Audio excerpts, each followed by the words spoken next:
Hi there, and thank you so much for tuning in today.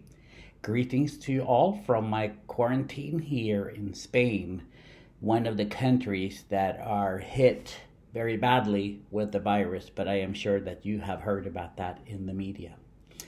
Today, I'm going to piggyback a little bit on what I was talking about yesterday.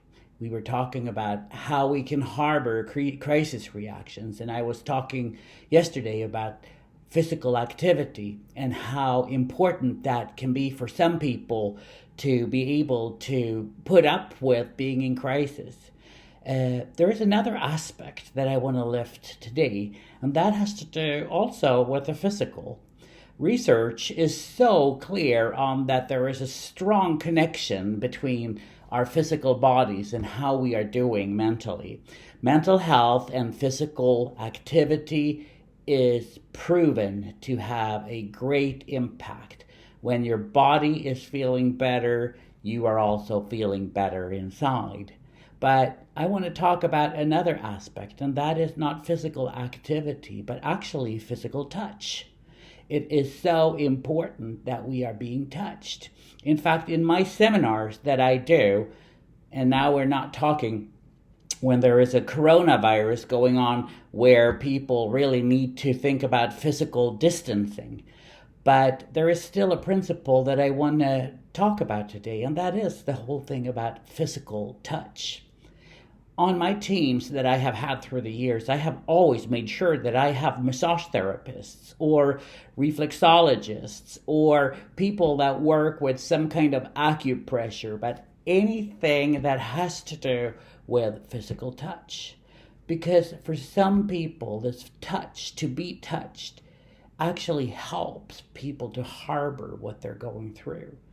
I had a kid that was extremely restless. He was running back and forth like a rocket. He could not sit still. I'm sure you've met kids like that. And of course, in his school, they were talking about that. Oh, he needs to get on meds. He is hyperactive and he has ADD or ADL or, ADD or attention deficit disorder or one of these diagnoses. And, the fact was, the kid was in crisis. The kid did not have a diagnosis. His crisis reaction was actually that he was feeling hyperactive and he was trying to run away from himself, he said. Then we talked to each other and I said, you know what? I have a friend, I said, and he is a massage therapist. Would it be okay if he gives you a massage?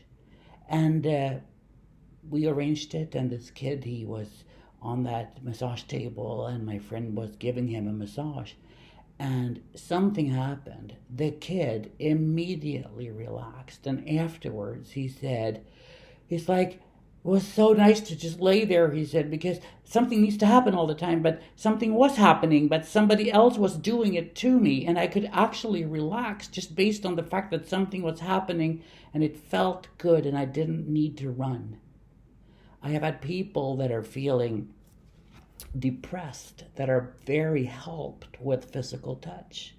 Now, I want to caution us that during this time of the coronavirus, because we cannot go for a massage therapy, but maybe you have somebody in your household, somebody that is within your quarantine that can help with a massage, with a touch, with a foot rub, with a head rub.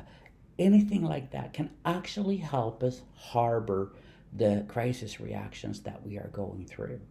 And I don't mean this as a laugh in the face to those of us that live alone and don't have anybody to touch us, but the connection there is so important. So if possible, it could be something that can help some people to harbor their anxiety, their sadness, their worries, or whatever it is that they are facing during this difficult time.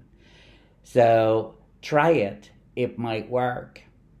We'll talk again tomorrow, and I'm going to talk about even more things that can be possible means to help us to harbor this time when there are so many questions and so few answers, and all of our emotions seem to be on the edge.